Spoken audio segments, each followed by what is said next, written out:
Hi everyone, and welcome back to my channel. In today's video, we are going to be creating some beautiful farmhouse lanterns using dollar store items.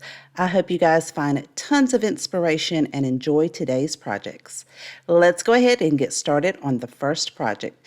Using 3 of these decor signs from Dollar Tree, they measure 4 1/4 inch square, and these little ceramic pieces come out, so we're only going to use 2 of those. We'll set the other one to the side. The frames have a pretty glossy finish, so I'm going to go over all sides of the frames with some sandpaper, and then I'll clean all that debris up. That's going to help my paint adhere better. To attach the ceramic pieces for a more permanent hold, I'm going to add some E6000 into that little groove so that I can set those in there, set them to the side, and let that glue set up. For the third frame, I'm going to take that apart. I started by taking my hammer and just kind of hitting it on the inside very lightly, trying to separate the seams. And then I was able to just pull the 2 pieces apart with just a little bit of force. And then to break those 2 so that I would break them evenly, I kind of went over the seams with my utility knife so that I would just kind of be able to break those in half and it wouldn't damage them. Then I'm going to take my sandpaper and go over all the ends because they were really just glued together, and I can remove all of that glue. I'm going to use some of these 3/4 inch dowels that you can find at Dollar Tree. I'm going to cut 4 of them down to 8 inches long. I'm using my handheld miter shears, which I have listed in my Amazon store, and the link to that is in my description box below if you are interested.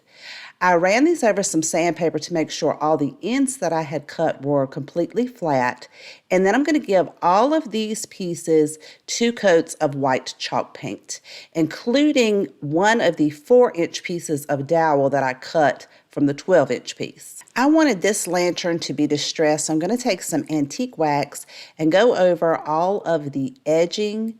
Now you can skip this part if you don't want yours to be distressed, but I thought that it would bring out a lot of the details since everything is crisp white. This would just kind of define it and give it more dimension. Once that dries, I'm going to use some E6000 and place that in each of the bottom corners of one of those trays, and then add some hot glue right above the E6000, but I'm not going to let it touch because it kind of counteracts each other. I just want that hot glue to hold those dowels in place until that E6000 sets up. So you're going to press a dowel in each corner, flat to the bottom, and press it firmly to each corner, keeping it straight. Then we can add the other tray to the top. I'm going to do the exact same thing by putting that E6000 in the bottom corners and adding a little bit of hot glue right above it.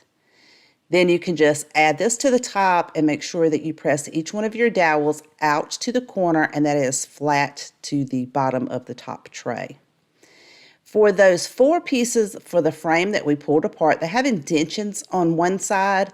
So I wanted to place these in the shape of a house on the top, and I'm going to hold that in place using some hot glue on the corners and then glue the 2 end pieces together.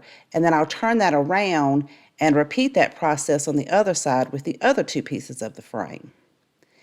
Then I can add that 4-inch dowel right into the top grooves of these 4 pieces and hold that in place with hot glue. Once I was finished, I didn't like it. It didn't look anything like I had imagined, so I decided I was just going to take those frame pieces and that dowel off the top and just kind of go back to the drawing board and figure out exactly what I wanted to do with this lantern.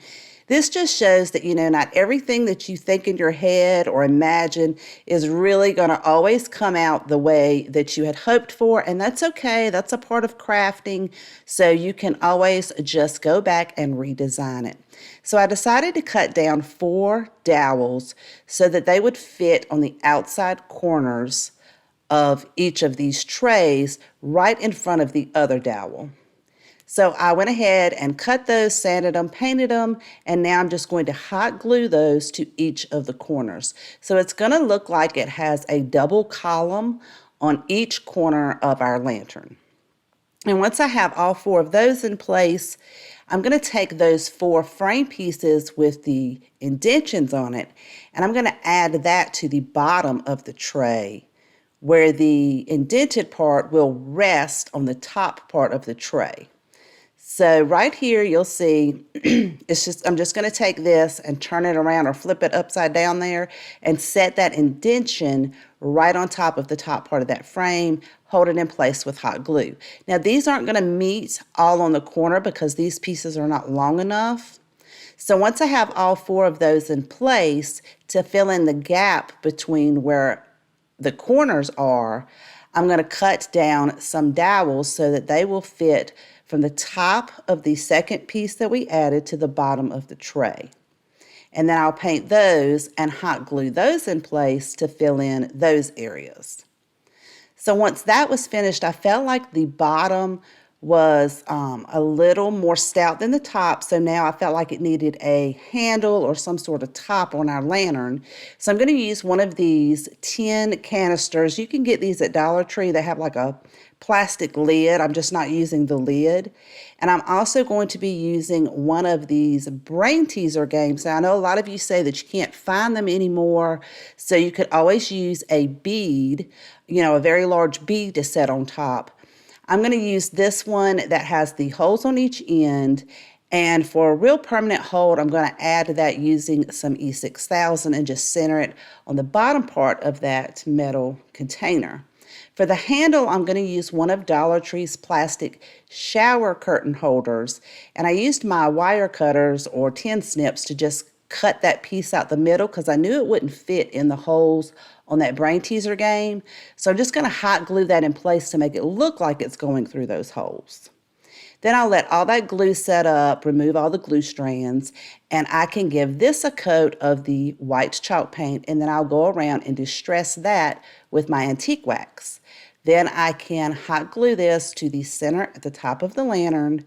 Then I'm going to place a battery-operated LED candle in there. For all of the lanterns in today's video, I will be using battery-operated LED candles. Even though this project is not what I had originally designed in my mind, I do love the outcome and how this one turned out, and I hope you guys like it too. For project number 2, we will be using 2 of the Dollar Tree race car tracks. I actually found mine at Family Dollar for $1, so if you want to save that extra 50 cents, Family Dollar does carry these. I'm going to go over each of these race car tracks with some sandpaper, fine grit sandpaper, to remove some of that sheen so my paint will adhere better. I'm using one of these Dollar Tree wood round decor pieces that's pretty thick, and it measures 4 1/8 of an inch round. I did go around the outside of that with some sandpaper to smooth those rough edges down. Now they already have holes in the ends of the race tracks, so I'm going to line mine up on top of the wood round, use my pencil, and make a mark in where those holes are so that I can pre-drill, so I'll be able to place screws. I'm not going to go all the way through my wood. I just pre-drilled it so that I would easily be able to add these screws in there. So I'm just going to screw that into place, and then I will flip that around, and I'll make sure that it touches the first part of the racetrack so the ends butt up together, and it should look something like this. Then I'm going to take the other racetrack and place it on the opposite side and fold it around so that I can use my pencil to make the markings for that. So this is just going to overlap the top of the first one. So this was just temporary so I can make those markings. I'm going to take that racetrack out so I can pre-drill the holes and paint these pieces first. I did take some spackling to fill in that very large hole just in case you could see it when the project is finished. So once the spackling dried, I sanded that down, and I'm going to give the racetracks as well as that wood round piece a coat of black chalk paint and allow that to dry. Then I can reassemble it just like we did originally by screwing that into those pre-drilled holes, and then I'll add that second track overlapping the first track and screwing that down. Everything's going to be touching, those racetracks will be touching each other in the center. So it should be looking something like this. To hold the 2 top pieces together, I'm going to add some hot glue on the first racetrack and then kind of glue that second one right on top of it and hold it in place. Then I'm using one of these wood rounds. This came in a package from Hobby Lobby with several different various shapes in it. I'm going to use the circle as well as a 1/2-inch candle cup from Hobby Lobby that I just had on hand. I gave these a coat of the black chalk paint, and the wood circle is going to be setting on top of where all of the racetrack pieces meet together. So I hot glued that onto the racetrack and held it in place, and then I hot glued the candle cup to the top. Then I felt like it just wasn't sturdy enough. It was just a little too flimsy. So I decided to remove the candle cup and add extra screws to the racetrack. So I'm adding the screws closer to the outside of the wood circle at the bottom like this, and I'll do that for all 4 pieces. That's going to kind of flatten it a little bit more at the bottom and make the racetracks a little more circular. For the smaller wood piece, I'm going to take a 1-inch screw and screw that down in the center so that it will attach to the bottom wood piece, and that's going to make it very secure. Then I pre-drilled a hole in the center at the top of the 2 racetracks so I could add a 3/4-inch screw from the bottom up. This is going to hold the top part of the racetracks together. And because I'm going to be placing the candle cup on top, I wasn't too worried about putting that screw in from the bottom, but I am going to go ahead and put some hot glue on there just in case that candle cup pops off. You don't hurt yourself with the screw tip there. Then I took some spackling and filled in all of those holes where I drilled the extra screws. That's going to cover it up. I let it dry, I sanded those down, and then I touched up all the areas that needed to be repainted, and then I can hot glue my candle cup back to the top. Now you can decorate this in so many different ways, like with one of these beautiful Dollar Tree candle holders that holds a votive candle, or one of these beautiful candle holders, or you could just place a regular LED candle inside of there. And I love how this project turned out. It actually turned out even better than I imagined. It looks very modern farmhouse. If you are enjoying today's projects and you haven't done so already, I would love for you to stick around and become part of our community here at Country Lily DIY Decor by clicking on that subscribe button right below this video. To all my current subscribers, thank you so much. I appreciate each and every one of you. And if you'd like to visit me on my other social media accounts, all those links are in my description box below. For our next project, we're going to use 2 5x7 canvas frames. You can find these at Dollar Tree, but you can also find them at Family Dollar for $1 a piece. I'm going to use my utility knife to cut the canvas portion off, and then to remove the staples, I am using my staple remover. I have this listed in my Amazon store. The link is in my description box below if you are interested. This just makes removing these staples very easy. So once I have all of those removed from both of the frames, I'm also using 2 of Dollar Tree's 5-inch square decorative boxes, and I'm going to remove the metal piece from the front. Then I'm going to take some sandpaper to go over the entire piece to kind of smooth everything out and fill in those holes with some spackling, as well as fill in all of the staple holes on our canvases. I also filled in the cracks on the bottom of one of those decorative boxes because this will become the top of our lantern. So once all of that is set, I will sand everything down nice and smooth and then wipe any of the debris or dust away. To paint these, I am using Waverly's chalk paint in the color Truffle, and I will paint all of these pieces with one good coat.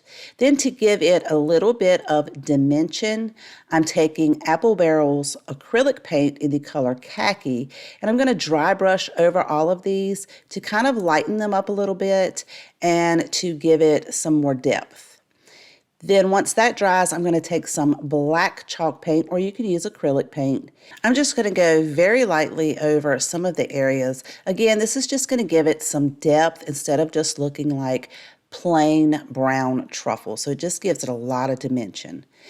I'm going to attach the canvas to one side at the top of the tray using some E6000 and then a little bit of hot glue to hold it temporarily until that E6000 sets up. Keep your canvas as straight as possible, and then we'll add the other canvas on the other side in the same way. Then we can add the other decorative box, the one that we filled in the cracks for. We're going to put this upside down and set it on top of the two canvas frames, and this will become the top of our lantern.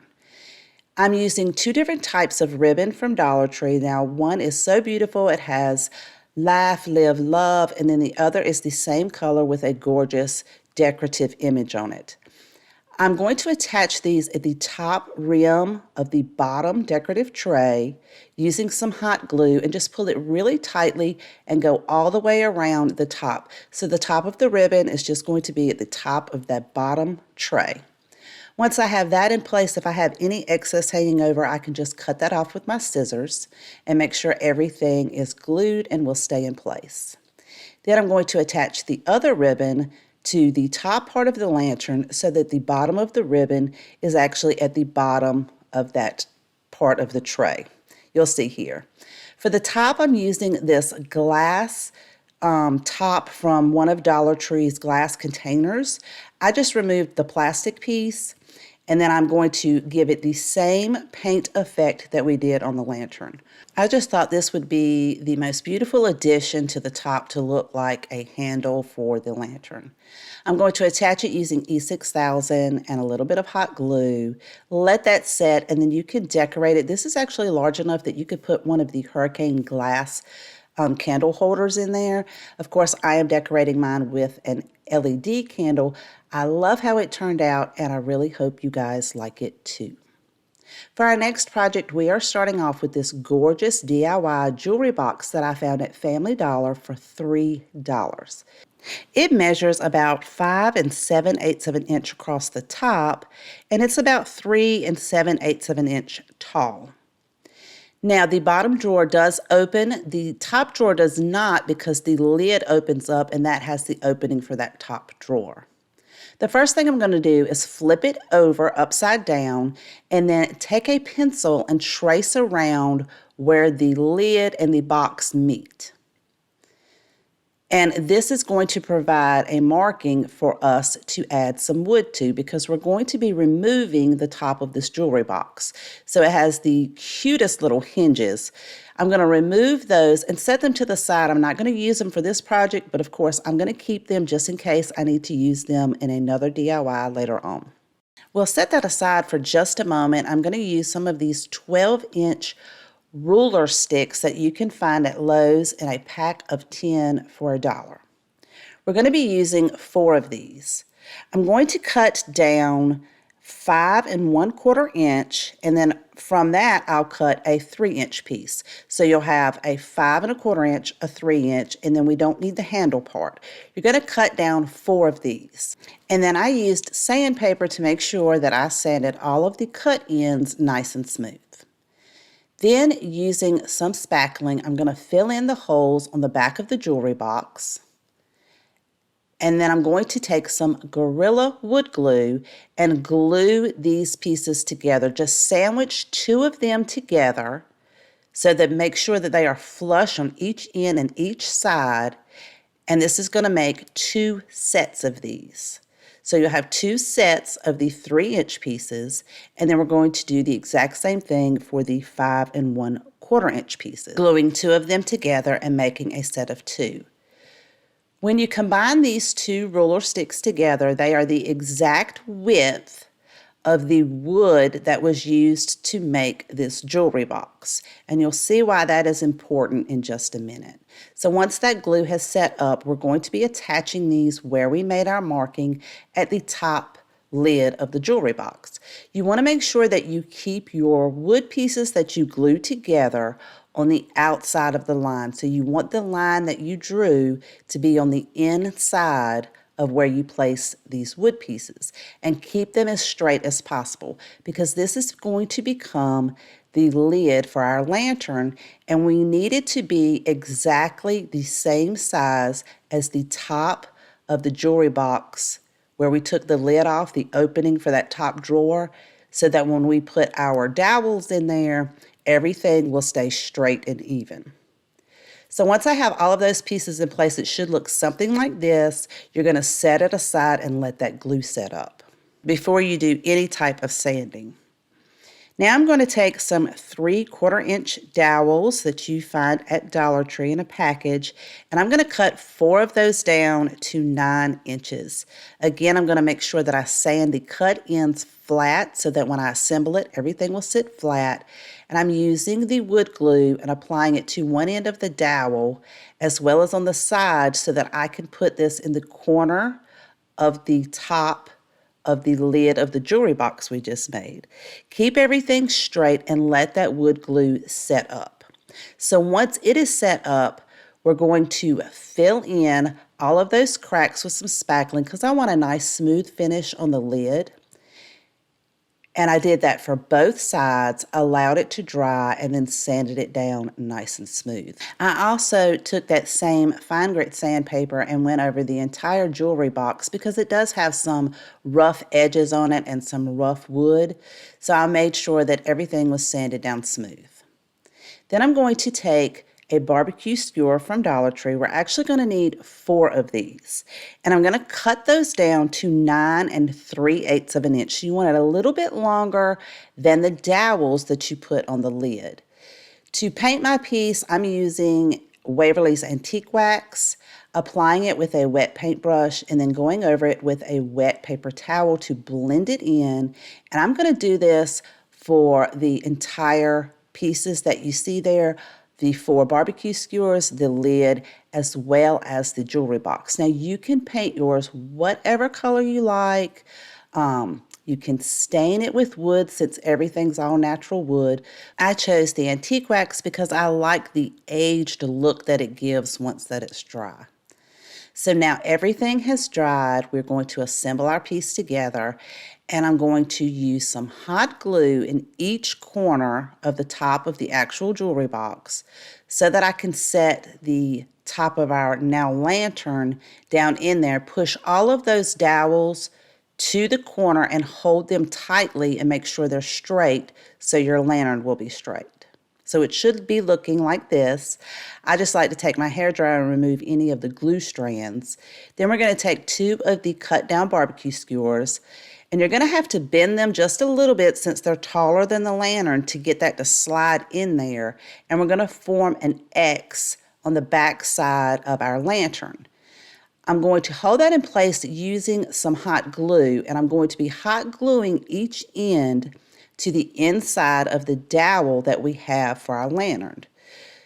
So you'll just put a little bit of glue there, hold it in place, and let that glue set up before you do the other end. So it should be looking a little bit like this. You're going to have them glued to the bottom on the inside of each dowel. And then you can repeat that at the top, again, gluing it to the inside of the dowel. It's going to form this perfect X. So that when we take our other 2 barbecue skewers and we're going to add those to the front of the lantern in the exact same way, it's going to form the exact X. So everything will meet exactly in the middle. And if you're looking at it straight forward, you'll only be able to see one X. So you kind of want everything to line up. And adding an X in the front is optional, or adding it in the back. You could just add it to one side. I wanted it on both sides.